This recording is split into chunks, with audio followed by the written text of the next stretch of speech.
Muito bem, voltando aqui para o nosso tema da semana, sexualidade, e conforme havia prometido, eu quis reservar nesse vídeo a gente entender um pouquinho melhor o que as pessoas falam. O Freud ficou tão famoso com aquela frase, Freud explica e tudo mais. Muito desse Freud explica vem de ele ter organizado o processo de desenvolvimento da personalidade do indivíduo, o seu processo de identificação, muito pautado no complexo de Édipo. O que seria esse complexo de Édipo? O Freud pegou da tragédia grega, né, escrita por Sófocles, um mito, quer dizer, ele transformou no mito essa tragédia que é contada como Édipo Rei, a trajetória de Édipo Rei. A história, eu preciso contar a história para vocês entenderem como é que ele transformou essa história num mito e através desse mito a sua teoria sobre o complexo de Édipo. A história se começa na Grécia, né? E a Grécia ela não era um país unificado como nós entendemos hoje, né? Por exemplo, o Brasil é um país continental, né? Dimensões enormes, né? Como se fosse de um continente, mas dividido em diversos estados. Se não me falha minha memória, são 26 estados e um Distrito Federal. Esses estados até têm algumas leis próprias, mas são muito tênues as diferenças, né? Basicamente nós seguimos uma lei maior que a nossa Constituição, e tudo aquilo que é determinado para o nosso país é pela União, né? Pela presidência. A Grécia não. A Grécia no passado era diferente. A Grécia tinha a sua região, todo mundo falava grego lá, e você tinha aquilo que a gente chama de cidades-estados. As cidades-estados é quase como se fossem países independentes, né?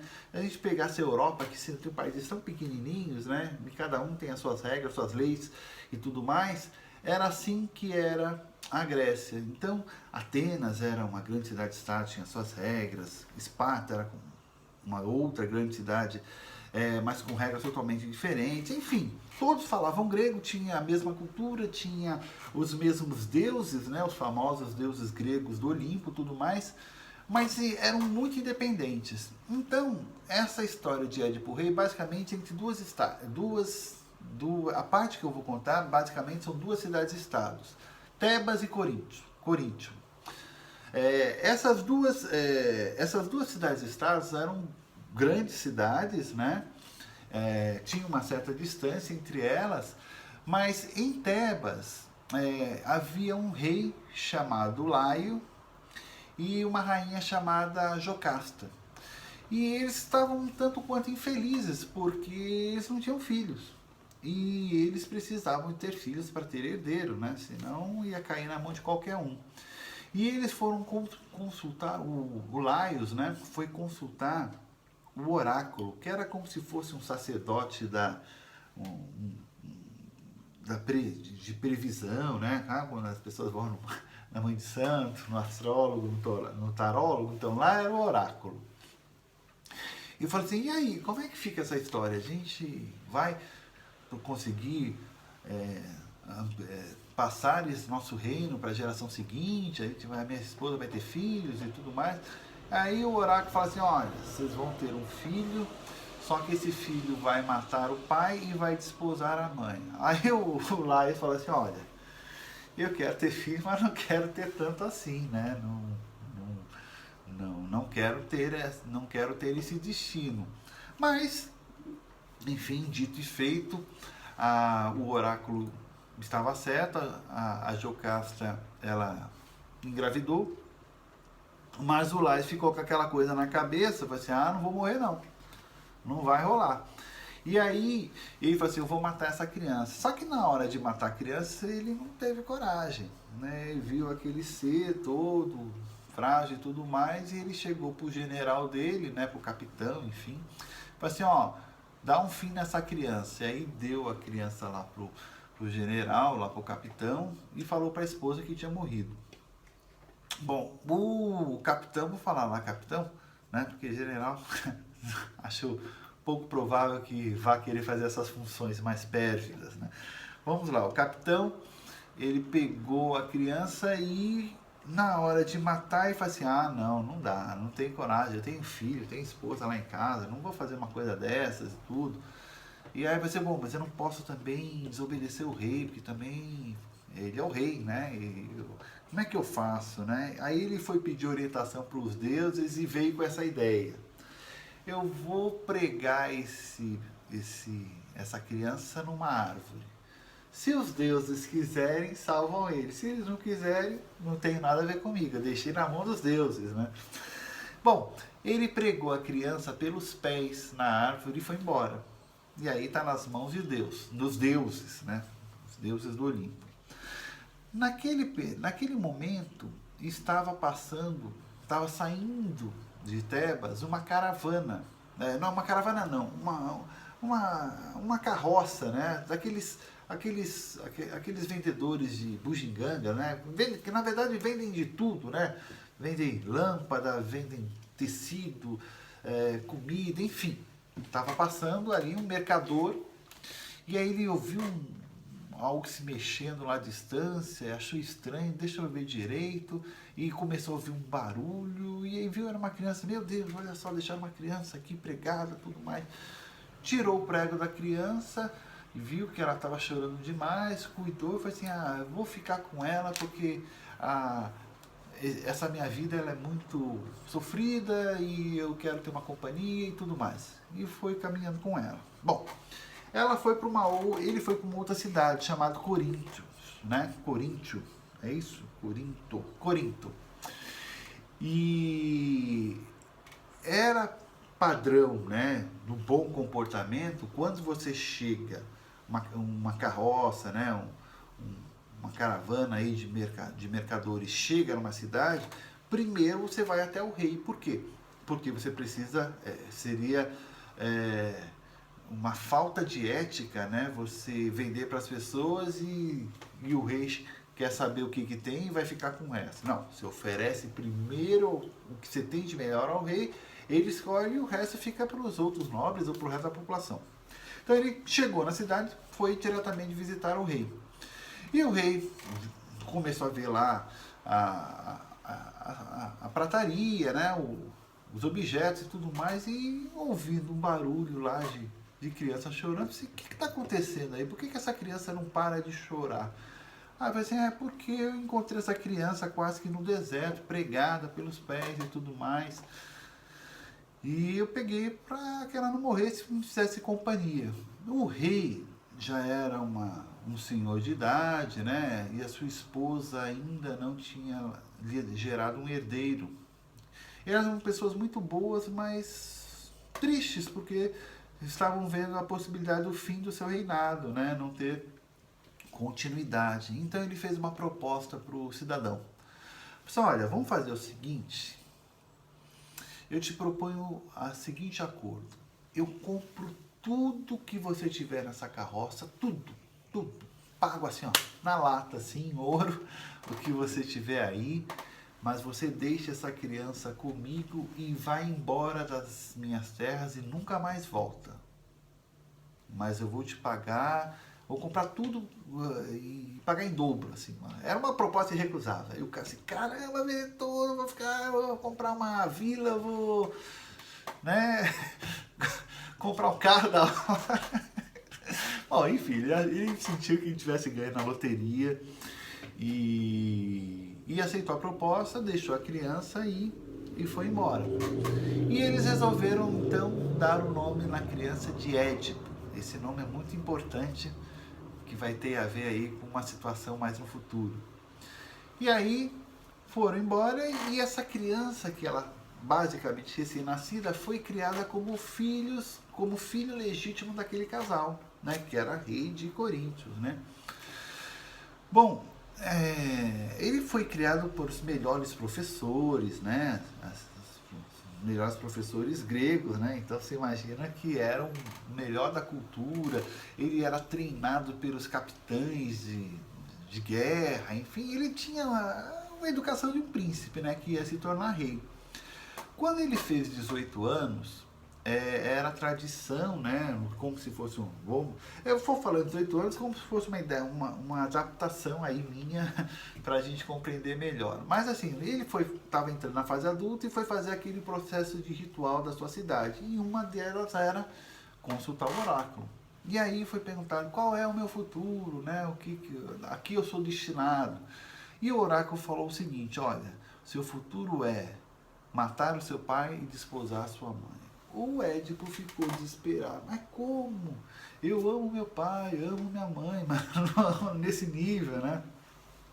Jamais faria isso com eles e tudo mais. Assim, essa a previsão, né? Não é previsão, era outra palavra que eu queria falar, mas uma hora chega. E isso aqui está profetizado, né? Essa profecia, pronto, é isso. Essa profecia. E aí, o que aconteceu? Ele, morrendo de medo que isso pudesse ocorrer, o que ele fez? Fugiu às escondidas. Fugiu às escondidas, né? Se vestiu como uma pessoa qualquer, sem toda aquela indumentária, sem nada pomposo, e foi e saiu da cidade. Ele lá no caminho, né, falou assim: e agora, o que eu faço, né? Não tenho nada, perdi um futuro porque eu era príncipe, podia ser rei, e agora não sei. Mas assim, quer saber? Eu vou para uma cidade grande que eu aprendi muita coisa, eu posso ter um bom futuro lá. Eu vou para Tebas, né? Porque Tebas é uma grande cidade também. Vamos imaginar que fosse São Paulo e Rio de Janeiro. O cara saiu do Rio de Janeiro, vou para São Paulo, né? Então eu vou para São Paulo, vou para Tebas e lá eu posso ter um futuro. Quando ele estava chegando em Tebas, Tebas estava bloqueada. Ninguém entrava e ninguém saía. Por quê? Porque havia uma maldição, né? A maldição naquela cidade era por conta do que o Laios tinha feito, né? Ele havia matado o próprio filho, né? Então apareceu uma esfinge, né? Uma esfinge era uma cabeça de leão, não, uma cabeça de gente, um corpo de leão, asas, enfim. E ela não deixava ninguém entrar. Você tinha um desafio, né? Que era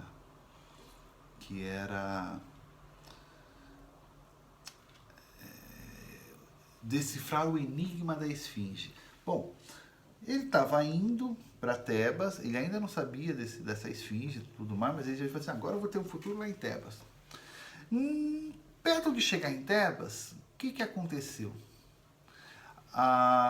Uma carruagem, uma caravana, né, real estava passando por eles. E aí, como todas as pessoas, diante da realeza, elas se curvam, né, baixam a cabeça para prestar uma referência à realeza. E nesse caso era o rei de Tebas. E aí ele estava passando e viu que um cidadão lá não baixou a cabeça. E esse cidadão era o Édipo. Por que ele não baixou a cabeça? Porque ele não estava acostumado, né? Ele estava acostumado as pessoas baixarem a cabeça para ele. Então, quando passou uma caravana, ele continuou andando. Ele chegou lá e mandou lá um soldado dar uma coça nele, só que quando o soldado acertou nele, o cara ficou louco da vida e deu uma porrada lá e arrebentou com o soldado. O rei, indignado com isso, deu meia volta com a carruagem dele, passou com a carruagem em cima do pé do Édipo. E o pé do Édipo era o calcanhar de Aquiles, misturando um pouco os conceitos de mitos gregos, né? Mas era o ponto fraco dele. Ele ficou louco, foi para cima do rei naquela coisa de porrada. Ele era bem mais forte, né? Treinado, ele pumba, matou o rei. E aí a primeira parte da profecia estava sendo realizada. Ele matou o pai, não sabia. E nessa ele ficou no desespero, eu tenho que me esconder, eu não posso ser visto, e ele foi querer entrar correndo, acelerar para ir para Tebas. Quando chegou lá, teve aquela história lá da esfinge. E a esfinge tinha aquela famosa frase: decifra-me ou te devoro. E qual que era o enigma da esfinge? O que é que de manhã anda de 4, ao meio-dia anda sobre 2 pernas e ao entardecer anda sobre 3 pernas? Ninguém sabia responder. E você, telespectador, sabe qual é a resposta? O que de manhã anda de 4 pernas, ao meio-dia anda de 2 pernas e ao entardecer anda de 3? Bom, o Édipo soube responder e ele falou que é o homem. Por que o homem? De manhã seria alvorecer da vida, era bebê, ele anda de 4, né, engatinhando. Ao meio-dia, a plenitude da vida, ele anda sobre as suas 2 pernas. E no crepúsculo, né, no entardecer, ele já está com uma certa idade, com suas forças capengas, ele está com uma bengala e ele anda com 3 pernas. Grande pergunta, por que Édipo respondeu e os outros não? Porque a pergunta era sobre pés. E pés era tudo que gerava em torno da vida de Édipo, né? Édipo foi preso, posto à morte por conta dos pés. Ele foi salvo, né? Porque ele, através de ser liberto de ser pregado pelos pés, ele matou o pai porque ela passou por cima dos pés a carroça, né? E Édipo quer dizer pés inchados. Pó dos pés, inchado. Édipo, por isso o nome, pés inchados, né? Então, enfim, é só uma pequena curiosidade, por que ele respondeu o enigma e as outras pessoas não. Isso, do ponto de vista psicológico, dá uma novela enorme, né? Por que a gente sabe de algumas coisas e não sabe de outras, mas enfim, não é tema pra gente discutir aqui. Mas o que eu estou querendo falar é o seguinte, que como ele decifrou o enigma da esfinge, a esfinge não tinha mais sentido em viver. Isso também dá várias interpretações psicológicas e ela se jogou no abismo e morreu. Como prêmio por ter salvado a cidade da maldição, deram-lhe a mão da mulher mais linda da cidade, né? Que era Jocasta. Então, na verdade eu esqueci de falar isso, né? Como a cidade estava sem rei, né? E ninguém se atrevia a entrar e sair por conta do medo da esfinge, eles ofereceram como prêmio quem decifrasse o enigma ganhar a mão de uma mulher maravilhosa e ganhar a realeza, né? Ser rei. Falei assim, pô, eu perdi tudo que eu tinha de realeza lá nas minhas terras. Aqui eu ia ser um Zé Ninguém. Agora eu tenho a possibilidade de casar com uma mulher bonita e ainda ser rei. Por isso também que ele se predispôs a querer enfrentar a esfinge. E de fato, ele desposou a mulher, que era muito linda mesmo, um pouco mais velha que ele, mas enfim. E o nome dela era Jocasta. A segunda parte da profecia estava concluída, né? E só que aí a cidade começou a ter vários problemas de seca, perda de colheita e tudo mais. E aí vai assim, mas o que está acontecendo, né? E ele foi querer se consultar com o oráculo para entender. E o oráculo fala que Tebas passa por uma maldição pelo fato do seu rei ter matado o pai e desposado a própria mãe. Você imagina, meu rei, meu pai, minha mãe estão lá em Coríntios, não sei o que lá, isso aqui pegar uma mulher, contou a história lá para o oráculo. Não, na verdade, aí o oráculo conta toda a história. E aí o Édipo fica desesperado, ele arranca seus próprios olhos, a Jocasta não aguenta e se mata. E aí a tragédia grega continua, né? Ponto.